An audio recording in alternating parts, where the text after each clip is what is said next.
Hey, Claire. Hey, how's it going? I'm very cold. What is this weather? Says the Bostonite who is now back home in Texas. I Mm. came to escape the cold. I was like, I'm going to go for this winter break, this 1 week off, which is very strange. I don't remember ever having a week off in the middle of February. You also had a February break. Yes, we also have a winter break. And I think it's because so many schools now don't have Fridays. And so my school does go days a week. So to make up for that, they give us extra fall break, a week off in October, and then a winter break week off in February. Well, apparently it's the thing to do up in Massachusetts. They would get this week off in February for people to escape the cold. So we booked a flight to Texas to a warm, sunny, near Houston, and it is currently 22 degrees, and we have these extreme cold weather warnings, and it's not great. I know, which we could whine on here all day, and I'm sure our listeners would be like, "You're just a bunch of babies." Those people up We are. north. Yeah. Well, when my refrigerator this morning, which has a screen and tells us the weather, it was like, "It is currently 8 degrees, feels like -11." It's like, "What Ah! what does that mean exactly? It We're means not don't built go for this." outside. We're not built for this down here. Yeah, I told you yesterday that to start a fire in my fireplace, I needed a fire starter, Yep. but I would have to go all the way to my patio to go get the fire starters where they're stored. And instead, I went to Walmart and did a grocery pickup to get the fire starters because I didn't want to walk outside. So someone delivered it to your trunk. So The poor soul that had to deliver it to my trunk. we're just Hmm. but the thing I am realizing in Boston, I'm prepared for the cold, right? So the whole fall, I'm like, gotta get all the gears. I have the thickest jacket, the gloves, the hats, like boots, everything. So anytime I go outside, I have layers. Everything is, for the cold. Come here in my t-shirts and jeans, and like a little jacket. I'm not prepared for this. I think that's the biggest difference. Like I living in Texas, we don't really buy clothes for winter because the most days you're in like the 60s, and then a couple days a year you fall in these like crazy temperatures. So It's true. that's me Yes. complaining. Anyway, I have another topic I would like to complain about. Let's go. Okay. So the topic is 3D printers. This is, Whew. yeah. Um, we have talked a little bit about it on the podcast. Mhm. And I thought we could do a whole episode on our thoughts of this tool that has taken over STEM classrooms. We get questions all the time in I've seen on different Facebook groups and our group, what do I do with the 3D printer? How do I use it? What software is good for it? What ideas do you have? And one of our teachers on the curriculum team had asked this question because their schools all got a 3D printer. And she was like, do you have curriculum? Do you have ideas on how to make better use of this? Because she was struggling to use it in her own classroom. So that's what our topic is. Claire, what's your initial reaction to this idea of 3D printers? You know, we I go back to the original thinking behind why incorporate 3D printing in engineering. I think we used it when we were in undergrad. Is that what we used to make our wind tunnel model of our rocket? Did we 3D print that? That's a great question. I don't remember. I don't either. That was so long ago. I think that's what we used it for, which seems like a useful tool. The main reason why I think engineering would be an appropriate place to put a 3D printer is because most things that engineers test with are via CAD designs. Um, Computer aided design, is that what the Mhm. CAD stands for? Okay. I was like, did I just make that up? Computer aided design. So using like SolidWorks, Tinkercad, CATIA, Rivet, there's so many different things that companies use to do computer design work. And then you can do testing in the virtual world, which saves a lot of time and money of testing things in the real world. And we used to do like finite element analysis and things using different designs digitally. And then if you want to test a model of something, then you could take that exact design and 3D print it and then be able to test something that's the same shape of what the actual, like the digital version is. Now, the breakdown is how you're using it in the classroom isn't really what that looks like in the real world. I And actually I just wanna heard, pause uh-huh. there. What you're describing is prototyping. And I Mhm. think that's important because often in the classroom, we talk about, oh, let's make a prototype. And that's where we used it. You were saying in undergrad, like that is the definition of prototyping is you're making a model that's smaller in scale, but you're putting it in a wind tunnel to simulate the conditions it'll be under before building a bigger version with different materials or whatever. Continue. Yeah, so I actually had a similar conversation today with my third graders because they're doing the Australia Safety Capsule Challenge, where they're basically building a infant car seat that's going to hold an egg to protect it. And we watched a video about how over history and through time, how they've developed safer cars and how they originally would test cars by just crashing them into things. Really expensive, really dangerous, not controlled. And so they would use CAD, computer aided design, to actually do all the testing and stuff on the computer models. Never made it in the real world. And so some of my students were like, well, can't we just do it on the computer and test it and see if our model's going to work? I said, well, how are you going to design all the materials that we have in this classroom and simulate it on a computer? Like, do you know how to do that? And they're like, no, do you? And I was like, touche. I probably used to, but no, not anymore. And one of them actually pointed to the 3D printer, and I was like, okay, are you actually going to be making your design out of the same material that you're going to would be 3D printing? Think how long it would take for you to design what you can just build with hot glue and paper and foam on a computer and then 3D print it. Like it's just not, it doesn't uh, accomplish the goals, the learning goals that we're trying to accomplish in the classroom. It's cool. It's flashy when you have people tour a STEM department and they're like, oh, we have a 3D printer. Parents are always like, oh, okay, like you're like state of the art. Like, well, what does that even mean? Like, what are my students learning from this?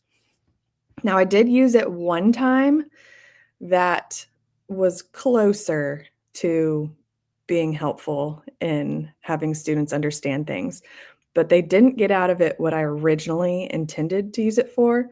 It was more, I taught them why 3D printing is not very useful. Oh so, gosh. so what we did, and I Tell me think I've more. talked about this on the podcast before, is we were designing bridges. And then I was going to have them 3D print their design. We designed them in Tinkercad. And their design had to be able to withstand the weight of a remote control car driving over it as it bridged the gap between two stools.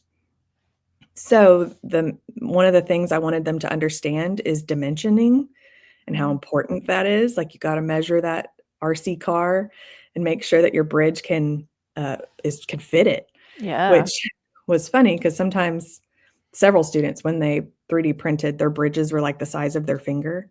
And they're like, what happened? Like, yeah, check your units. Like, That's a were you good using lesson. inches? And they were like, oh, Mhm. it says mm. I'm like, oh, millimeters. Yeah, that's not Different. useful for you. So that was really eye-opening for them. But it was frustrating because they didn't really uh, it was so abstract to be able to understand what they were actually designing, and then it would 3D print it and they'd look at it like, okay, well now what? Like what did I just do? Like what is the strength of the material? Like do we test that first? And but you can't because the filament's really flexible, but when you 3D print it becomes more brittle and it's solid. So I don't feel like it's done well in the way that most people use it. It would have to be really extensive in figuring out how to test the material that you're using before you're figuring out how to use it in a design.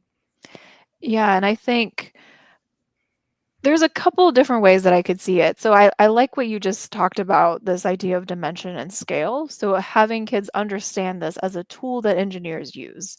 So maybe they're not using it to actually solve their own design challenge, but they're helping understand what authentic engineering is like. And so working with Tinkercad, I think is really cool. I know my students loved it, designing Mhm. different things. And then from taking this like virtual model and getting to see it printed was a pretty cool experience, and how like the numbers on that scale and what they look like in real life and the lesson that your students learn, I think that's pretty cool. Now, how to incorporate that into a design challenge, unless it's like a specific sized gadget or tool or like little part, like I'm thinking you're doing the Rube Goldberg machine, like if there's a little piece maybe of that bigger contraption they could 3D print, might be an idea. We've done 3D printed rockets a long time ago. There was a company that we talked with that was pretty cool, right? Because it's like a thing you're actually gonna be able to launch, and it's something you can't build out of cardboard and tape. Like, the materials of the 3D printer actually worked in that case to build the final thing. And then this idea of the wind tunnel, like, if it's able to test just the shape, maybe not the material properties, but the shape of the design, and its impact and, like, lifting up, creating the lift forces, maybe I don't know. What are other ways that you've used it? That is the main way I've used it in a design challenge. I had a failed attempt of having students design keychains to be used as a fundraiser, and I thought, "This is just get your feet wet on using Right. CAD and designing something cool," but it felt like a big waste of time because I don't think they were really learning anything, and the kids that were into it, they've already had some sort of experience in, like, video games and stuff of building things. So, it didn't translate into what I would have called authentic engineering and something I'd wanna use my class time doing. So, we kinda gave up because so many students just, like, couldn't get it. Um, but something I was just thinking about, is if we built something first and then wanted to see if we could make it with the 3D printer and then comparing the different models, I think that might be interesting. There's something that my junior high students are building right now. I'm gonna show it to you and just get your thoughts. Do you know what this is? Oh, I don't know what it's called, but it looks like it's floating. So it's a bunch of popsicle sticks, but Mhm. only like a few pieces are, so it's like triangles and lines. How do I describe this? Um, Yeah. but it looks like the table is floating, basically. Yes. Yeah. So there's 2 triangles made out of popsicle sticks, and then they're suspended above each other, and then there are 2 popsicle sticks going at diagonals towards the other triangle. So on the bottom triangle, there's one popsicle stick that's angled and perpendicular to the plane of the bottom triangle, and there's a identical, yeah, this is really hard to I describe. don't like it. Anyway, it's called a tensegrity structure, Oh, yeah. which is a mixture of tension and integrity. Looks like it shouldn't work, and it's just based on tension in strings to balance the 2 different sections of it.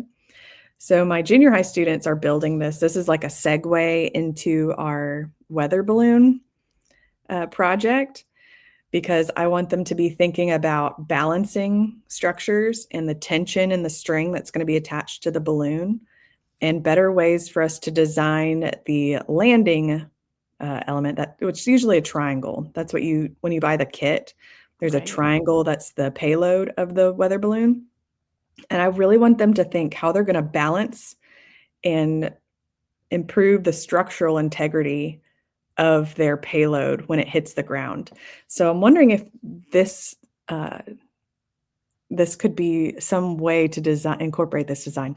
But anyway, back to 3D printing as I go on a tangent here. Wait, is that like Um, string? It kind of looks like hot glue. Like, it does look like hot glue, but it's actually nylon thread, oh, clear that's so nylon cool. thread. It does look like hot And glue. by the way, we have been recording the video of all of our podcast and putting it on our YouTube channel and on our website. So if you actually want to see it, come to where we're at like minute 14 and you can see Yes. Claire showing this off. Yeah, and it's pretty easy to build, except my students are really struggling with it. Some of them are. It's It's so hard to wrap your brain around. Once you get it, mhm. it's like, "Oh, okay." Um, but I was just thinking if you 3D printed the basic shapes of this structure and then just attached it with string, that might actually be really interesting to Mhm. be able to design something and figure out different ways you could design a structure. But I don't know. I guess to summarize, my feelings about 3D printers is that they are a waste of money in the classroom. There's other ways to accomplish designs because I think most of the time what people do with a 3D printer is that they go to all of the places where you can get those files of all the things that other people have designed Mhm. and they That's what I just did. print cool designs like those dragons that are with the interlocking parts. Everybody has those things. And they're like, look what I made in STEM class. Isn't this cool? What did you learn? Right. Nothing. Yeah, and it's not even a waste of money, it's so much time. Mhm. Right? So maybe the school budget, like, yeah, okay, here's some 3D printers, but me, the big loss was my time. I remember for Space Club 3D printing over spring break. So I spent a whole week 3D printing these dang little rovers and it kept breaking and it would get clogged and I didn't have the plate level. There's all these factors. And you're basically having to be an IT person to try to fix everything. And so it's just adding another burden to STEM teachers and the nice thing I've seen though with some labs that schools offer, so they'll have like a STEM makerspace lab that has 3D printers, and there's somebody dedicated to that space. And they're Mm, the ones running it and managing it and doing the printing. And that, oh my gosh, okay, now let's try to use a 3D printer to do something cool. But when you're adding, you have 100 kids and there's one of you, and every kid needs something, it's not worth it.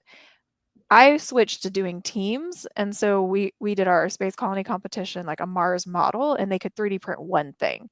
And so the students in the team would all design it together and then decide which is the thing they're going to print. So instead of building it, they would print the rover because maybe it has a little more complicated to build. But yeah, I've gone through so many different printers. My first lesson that I learned was cheaper is not better.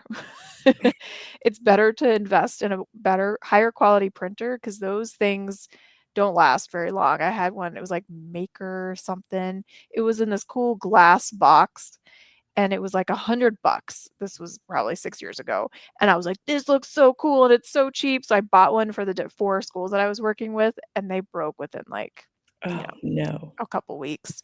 And so all that money, I was like, okay, now I got to go to the next level. And so I spent more money, but it was one of those 3D printers that wasn't enclosed. So all the parts were very accessible, which is very unsafe. And so we had to put it in like a hard to reach place away from the kids. So there's also the safety factor. And if you have it in your room and kids get into it and mess with it, so I don't know. Again, I'm stuck with like, what is the learning goals beyond it is cool. And so we do want to have the cool factor in the STEM classroom, but is it worth your time invested in it? Yeah, I haven't found a great way to use it yet, but I'd love to hear if anybody is out Yeah. there Prove listening. us wrong. Yeah. Send us all your ideas. Yes, I would love to hear. A and I think that there is potential to show the value of prototyping with it. If there was a wind tunnel, I think that would be Right. That would be amazing. cool. Mhm. Um, but as far as what you're actually designing, I just don't know if it's worth it. Wonder what Yeah. about the build a boat challenge with the 3D printer? Yeah. Yeah, But it maybe. takes so long to print one iteration, Mhm. you know? Or I'm thinking with your weather balloon payload, if there's like some part that you could use because it's so lightweight. Right. I don't know how strong it is, but Hmm. I guess we might need to do some testing on the materials Mhm. first. Yeah. All right. Mhm. Well, I look forward to being flooded with comments proving us wrong that 3D printers are the best thing ever, and we just haven't figured out how to use them. Well, stay warm out there, Claire, Thanks. You too. and for now, STEM space out.